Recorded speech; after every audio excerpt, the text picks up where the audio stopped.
And new civil sources पर। दोस्तों, UPSC का एग्ज़ाम जो है आने वाला है, 5-6 महीने बाद आपका प्रीलिम्स का एग्ज़ाम हो जाएगा। उसी को ध्यान में रखते हुए हम दोस्तों जो प्रीवियस ईयर के पेपर है यूपीएससी के, उससे क्वेश्चन को हम लोग एनालिसिस करेंगे और उसके कुछ 10 क्वेश्चन हम लोग डेली बेसिस पे उसको डिस्कस करेंगे। ठीक है, देखेंगे किस तरह क्वेश्चन पूछे जा रहे हैं और उस क्वेश्चन में दोस्तों क्या कंसेप्ट बेस्ड क्वेश्चन किस तरीके से पूछा जाता है, कैसे उसको सॉल्व करना है। तो आज हम दोस्तों फिलहाल 5 क्वेश्चन लेंगे, कल से हम लोग 10 क्वेश्चन जो है डेली बेसिस पे सॉल्व करेंगे। तो चलिए दोस्तों शुरू करते हैं। दोस्तों ये क्वेश्चन पेपर जो मैंने उठाया हुआ है 2019 का है। तो 2019 से लेकर पिछले 2014 तक हम क्वेश्चन सॉल्व करेंगे। 2020 का जो है हम लोग उसको भी सॉल्व कर लेंगे। तो जो लोग पहली बार एग्ज़ाम देने जा रहे हैं यूपीएससी का, फर्स्ट टाइम जिनका है, उनके लिए कुछ चीज़ें इंस्ट्रक्शन है। जैसे इसमें दिया हुआ जो फर्स्ट टाइम जो एग्ज़ाम देने जा रहे हैं उनको ये क्वेश्चन दोस्तों 100 क्वेश्चन आते हैं। इसमें 200 मार्क्स का होता है। एक सिंगल क्वेश्चन जो एक क्वेश्चन रहता है वो 2 नंबर का रहता है। और इसी के साथ साथ दोस्तों इसमें 1/3 नेगेटिव मार्किंग होती है। मतलब अगर आप 3 क्वेश्चन गलत करते हैं तो एक क्वेश्चन सही आपका माइनस हो जाएगा। चलिए दोस्तों शुरू करते हैं। पहला क्वेश्चन देखते हैं। पहला क्वेश्चन दोस्तों इसमें जो ये रहा आपका, हम एक्चुअली दोस्तों ये हिंदी में भी है और इंग्लिश में भी है। तो हम दोनों इसको दोनों वर्जन में हम देखेंगे, इंग्लिश में भी देखेंगे, हिंदी में देखेंगे। तो सबसे पहला क्वेश्चन उठा के देखते हैं। इसमें पहला क्वेश्चन है, with reference to Mughal India what is are the differences between jagirdar and zamindar. इसका ऑप्शन दिया हुआ पहला जो ऑप्शन है, jagirdar were holders of land assignment of leave of judicial and police duties, whereas zamindar were holders of revenue rights without obligation to perform any duty other than revenue collection. मतलब इसमें क्या रहा दोस्तों, जागीरदार जो थे वो लैंड को होल्ड करते थे, असाइन करते थे जुडिशियल को, ठीक है, और पुलिस ड्यूटीज़ को निभाते थे। वही जमींदार जो थे वो रेवेन्यू को जो है होल्ड करते थे और इनका जो ऑब्लिगेशन था परफॉर्म करते थे अपना ड्यूटी विदाउट एनी ऑब्लिगेशन जो है रेवेन्यू कलेक्शन में। दूसरा ऑप्शन है दोस्तों, land assignment to jagirdar were hereditary and revenue rights of zamindar were not hereditary. मतलब इसमें लैंड असाइनमेंट जो जागीरदार का था दोस्तों वो वंशानुगात था, मतलब हेरिडेटरी था। वही रेवेन्यू राइट जो जमींदार के थे वो वंशानुगात नहीं थे। इसका हम लोग हिंदी वर्जन देखते हैं। हिंदी में दोस्तों पहला क्वेश्चन है, मुगल भारत के संदर्भ में जागीरदार और जमींदार के बीच क्या अंतर है। ऑप्शन पहला, जागीरदारों के पास न्यायिक और पुलिस दायित्व के एवज में भूमि या बंटवारों का अधिकार होता था, जबकि जमींदारों के पास राजस्व अधिकार होते थे तथा उन पर राजस्व उगाही को छोड़कर अन्य कोई दायित्व पूरा करने की बाध्यता नहीं होती थी। दूसरा ऑप्शन है, जागीरदारों को किए गए भूमि आवंटन वंशानुगत होते थे और जमींदारों के राजस्व अधिकार वंशानुगत नहीं होते थे। तो दोस्तों अगर हम इसकी बात करते हैं तो इसमें दोनों ही क्वेश्चन जो है दोस्तों इसमें जो है नहीं होगा। ठीक है, इसमें आपका जो ऑप्शन न 1 होगा ना 2 होगा, इसमें ऑप्शन आपका डी हो जाएगा, नाइदर 1 नाइदर 2। ठीक है, अगला ऑप्शन देखते हैं दोस्तों। अगला क्वेश्चन देखते हैं, with reference to the land reforms in independent India which one of the following statement is correct. A option है, the ceiling laws were aimed at family holding and not individual holding.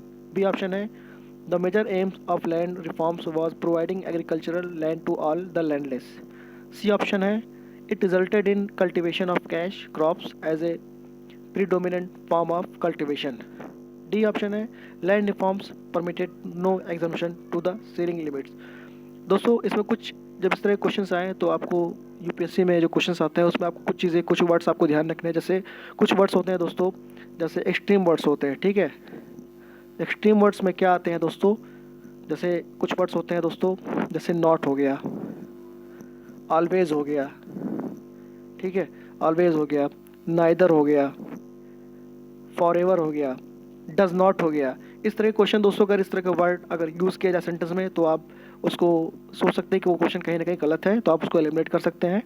आइए इसका Hindi version देखते हैं। स्वतंत्र भारत में भूमि सुधारों के संदर्भ में निम्नलिखित में से कौन सा कथन सही है। ए ऑप्शन है, हटबंदी कानून पारिवारिक जोत पर केंद्रित थे न कि व्यक्तिगत जोत पर। बी ऑप्शन है, भूमि सुधारों का प्रमुख उद्देश्य सभी भूमिहीनों को कृषि भूमि प्रदान करना था। सी ऑप्शन है, इसके परिणाम स्वरूप नकदी फसलों की खेती कृषि का प्रमुख रूप बन गई थी। डी ऑप्शन है भूमि सुधारों ने हदबंदी सीमाओं को किसी भी प्रकार की छूट की अनुमति नहीं दी। इसका आंसर देखते हैं दोस्तों। इसका आंसर दोस्तों बी ऑप्शन में अगर देखा जाए तो पहला जो ऑप्शन है दोस्तों, the ceiling laws were aimed at family holding and not individual holding, ये गलत हो जाएगा। ठीक है, इसको आप एलिमिनेट कर दीजिए। नॉट वर्ड यहाँ यूज़ किया गया है, अक्सर नॉट वाला वर्ड गलत होता है। दूसरा है दोस्तों बी, इसमें आपका the major aim of land reforms was providing agriculture land to all the landless, तो ये कहीं ना कहीं सही हो सकता है, लेकिन सी भी देखते हैं। It is resulted in cultivation of cash crops as a predominant form of cultivation. ठीक है, land reform permitted no exemption, ऐसा कुछ नहीं है दोस्तों।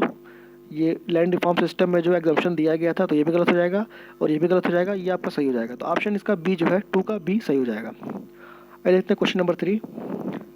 क्वेश्चन नंबर 3 है दोस्तों, the global competitiveness report is publish by which institutions. Option इसमें international monetary fund, B option है United Nations conference on trade and development, C option है world economic forum, D option आपका world bank. दोस्तों इसमें चारों option हैं, लेकिन इसमें क्या होता है ज़्यादातर इस तरह अगर ग्लोबल कॉम्पिटिटिव रिपोर्ट्स, अगर ग्लोबल वर्ड दोस्तों जो आपका ये वर्ल्ड इकोनॉमिक फोरम है, ये बहुत सारे जो रिपोर्ट्स ऐसे हैं जिसमें वर्ड यूज़ होता है। ठीक है, ग्लोबल वर्ड यूज़ किया करता है। तो कुछ चीज़ें ऐसा है जो दोस्तों आप इस तरीके से सॉल्व कर सकते हैं। ठीक है, तो इसमें ऑप्शन सही हो जाएगा वर्ल्ड इकोनॉमिक फोरम। इसका जो ऑप्शन है ये ऑप्शन सी है, वर्ल्ड इकोनॉमिक फोरम। आइए जानते हैं वर्ल्ड इकोनॉमिक फोरम के बारे में। वर्ल्ड इकोनॉमिक फोरम है क्या? ठीक है, ये कौन सा बॉडी है? इंटर गवर्नमेंटल बॉडी है या फिर प्राइवेट एनजीओ है, क्या है? चलिए देखते हैं।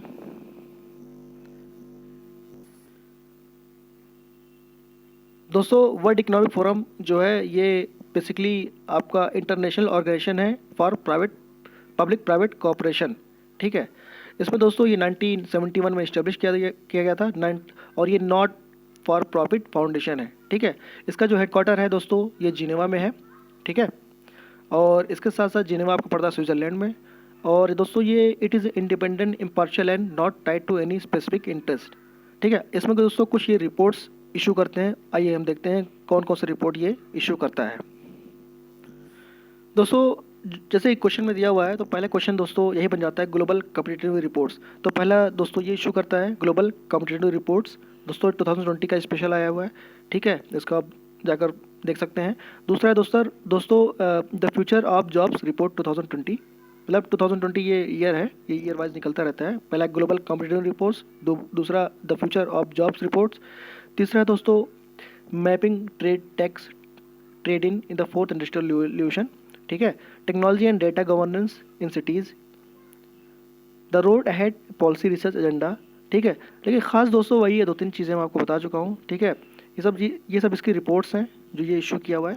ठीक है, आप इसको देख सकते हैं। इसका हम दोस्तों लिंक जो है डिस्क्रिप्शन में दे देंगे। चलिए देखते हैं, आगे बढ़ते हैं आगे क्वेश्चन की तरफ।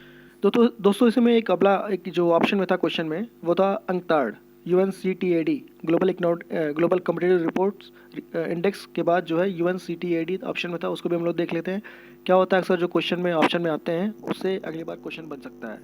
तो चलिए हम लोग देख लेते हैं UNCTAD ये क्या है। दोस्तों यूनाइटेड नेशन जनरल असेंबली का ये दोस्तों ऑर्गेनाइजेशन है, पेरेंट ऑर्गेनाइजेशन जो है इसका UN जनरल असेंबली है। ठीक है, UNCTAD। ठीक है, ये दोस्तों ये बेसिकली जो डील करता है ट्रेड, इन्वेस्टमेंट में एंड डेवलपमेंट जो अपॉर्चुनिटीज़ होता है उसको प्रोवाइड करता है। ठीक है, इसका जो इस्टेब्लिशमेंट है दोस्तों ये 1964 में इस्टेब्लिश किया गया था। ठीक है, इसका जो आपका हेड ऑफिस है जिनेवा में है, स्विट्ज़रलैंड में है। और इस समय सेक्रेटरी जो है इसका जनरल वो मुखिशा कितुई है। ठीक है, ये आप देख लीजिए इसको। और इसके अलावा अगर इसके बारे में कुछ और देखना है तो दोस्तों बेसिकली जो अंकटाड था ये 1964 में इस्टेब्लिश किया गया था। और इसके अलावा दोस्तों ये जो the creation of UNCTAD in 1964 are based on concern of developing countries over the international market, multinational corporation and great disparity between developed nations and developing nations. ठीक है, आइए देखते हैं दोस्तों अगला ऑप्शन क्या है उसमें, उसको भी देख लेते हैं। दोस्तों इसमें जो ऑप्शन में दिया हुआ था इंटरनेशनल मॉनेटरी फंड, IMF के बारे में भी जान लेते हैं क्या है ये। IMF दोस्तों ये जो इस्टेब्लिश किया गया था जो बेसिकली क्रिएटेड किया गया था 1945 में। International monetary Fund is a organization of 198 country. ठीक है। 190 कंट्रीज़ का ये जो है एक एसोसिएशन है, एक, ठीक है, ये ऑर्गेनाइजेशन है। और इसमें दोस्तों क्या होता है, फैसिलिटेट करता है international trade, promote high employment and sustainable economic growth, ठीक है, और रिड्यूस करता है पॉवर्टी अराउंड द वर्ल्ड। इसका मिशन है दोस्तों। और बेसिकली अगर इसके हम लोग बात की जाए अगर इसके बारे में, तो इसके जो दोस्तों आईएमएफ के जो मैनेजिंग डायरेक्टर हैं वो क्रिस्टीला जॉर्जिया है। चीफ इकोनॉमिस्ट की अगर बात की जाए तो गीता गोपीनाथ है। ये क्वेश्चन आ भी चुका है, इंडियन बेस्ड नहीं है। गीता गोपीनाथ। जो आईएमएफ का हेडक्वार्टर है वो वाशिंगटन में है, यूएस में है, यूनाइटेड स्टेट्स में है, वाशिंगटन इसका कैपिटल है। जो इसका पेरेंट ऑर्गेनाइजेशन है वो यूनाइटेड नेशन है। ये 1944 में फाउंड किया गया था, फॉर्मेशन हुआ था, 76 ईयर्स के हो चुके हैं। अगला क्वेश्चन दोस्तों क्वेश्चन नंबर 4 है। इसमें क्वेश्चन नंबर 4 में consider the following statement about the chartered act of 1813 की बात की जा रही है।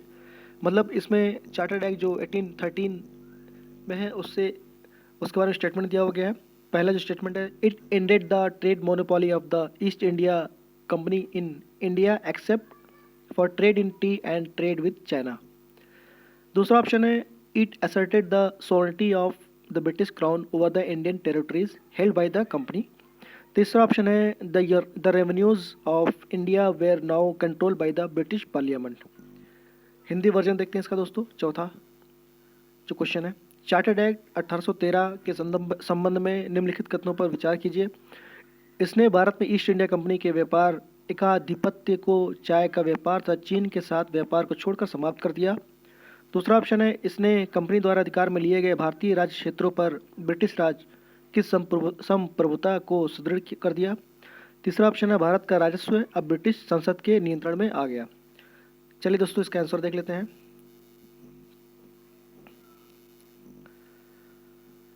दोस्तों यहाँ पे अगर आप बात की जाए 1813 का जो चार्टर्ड एक्ट आया हुआ था, इसमें दोस्तों it ended the trade monopoly of the East India Company in India except for trade in tea and trade with China. ये दोस्तों सही है, ठीक है। इसी के साथ हम दोस्तों दूसरा देखते हैं ऑप्शन। इसमें दोस्तों दूसरा ऑप्शन है, it asserted the sovereignty of the British crown over the Indian territories held by the company. ये भी सही है दोस्तों। क्या हुआ था दोस्तों, जब 1813 का चार्टर्ड एक्ट आया हुआ था तो उस समय जो ब्रिटिश क्राउन के पास जो है ईस्ट इंडिया कंपनी की पूरी पावर ख़त्म हो गया था, और जो बिज़नेस जो ट्रेड हो रहा था वो ट्रेड जो है ईस्ट इंडिया कंपनी का ट्रेड विद चाइना के साथ में जो है चाय के साथ जो दोस्तों चीन का जो व्यापार जो है ये दोनों चल रहा था, और बाकी सब समाप्त कर दिया गया था। It ended the trade monopoly of the East India Company in India, ठीक है। इंडिया के साथ जो इनका ईस्ट इंडिया कंपनी का जो ट्रेड था वो टी और ट्रेड विद चाइना के साथ में जारी रहा, और उसके अलावा हर चीज़ समाप्त कर दिया गया था। इसके अलावा दूसरा दोस्तों, it asserted the sovereignty of the British crown over the Indian territories held by the company. ये सही है। तीसरा दोस्तों जो ऑप्शन है, the revenues of the India were now control by the British parliament, ये दोस्तों कहीं ना कहीं गलत है, ठीक है। तो इसमें दोस्तों अगर हम तीसरा जो क्वेश्चन अगर हम गलत मान लेते हैं तो तीसरा अगर हम एलिमिनेट करते हैं तो 3 एलिमिनेट हो जाएगा दोस्तों। ऑप्शन ए आपका सही हो जाएगा, ठीक है। ऑप्शन ए आपका दोस्तों 1 और 2 है, 1 और 2 ये ऑप्शन सही हो जाएगा। तीसरा क्वेश्चन गलत है, तीसरा ऑप्शन गलत है। तीसरा हम एलिमिनेट कर देंगे दोस्तों। इसको एलिमिनेट कर देंगे अगर हम,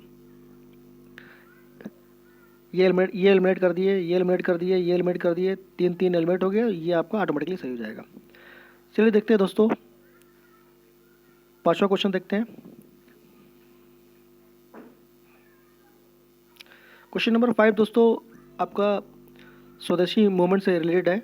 इसमें दिया हुआ है, with reference to Swadeshi movement consider the following statement. It contributed to the revival of the indigenous artisan craft and industries. Option number 2 है, the national education of education was establish as a part of Swadeshi movement. दोस्तों अगर आप बात करते हैं स्वदेशी movement के बारे में बात करेंगे तो 1905 की बात हो रही है, जब बंगाल डिवाइडेशन हुआ था लॉर्ड कर्जन के थ्रू, ठीक है, 1905 में। तो दोस्तों यहाँ पे स्वदेशी मूवमेंट चलाया गया था, कलकत्ता के टाउन हॉल से जो है इसको अनाउंस किया गया था। तो उस समय क्या हुआ था कि जो बहिष्कार किया गया था प्रोडक्ट का। इसका हिंदी ऑप्शन अगर देखा जाए तो चलिए हिंदी वर्जन भी देख लेते हैं, फिर इसके बारे में एक्सप्लेन करेंगे। दोस्तों इसका जो हिंदी वर्जन है, स्वदेशी आंदोलन के संदर्भ में निम्नलिखित कथनों पर विचार कीजिए। इसने देशी शिल्पकारों कौशल तथा उद्योगों को पुनर्जीवित करने में योगदान किया। स्वदेशी आंदोलन के एक अवयव के रूप में राष्ट्रीय शिक्षा परिषद की स्थापना हुई। चलिए अब इसके बारे में इसका आंसर देखते हैं दोस्तों। इसमें दोस्तों अगर आंसर की बात की जाए तो देखिए, अगर आप एनसीईआरटी पढ़े हुए हैं या फिर स्पेक्ट्रम पढ़े होंगे तो उसमें क्लियर दिया हुआ है कि दोस्तों जब 1905 में बंगाल डिवाइड किया गया था तो उस समय स्वदेशी आंदोलन, स्वदेशी मूवमेंट चलाया गया था। कलकत्ता के टाउन हॉल से अनाउंसमेंट हुआ था और उसी टाइम दोस्तों national council of education establish हुई थी। ठीक है, उसी टाइम पे इस्टेब्लिशमेंट किया गया था, ये बनाया गया था स्वदेशी मूवमेंट के टाइम।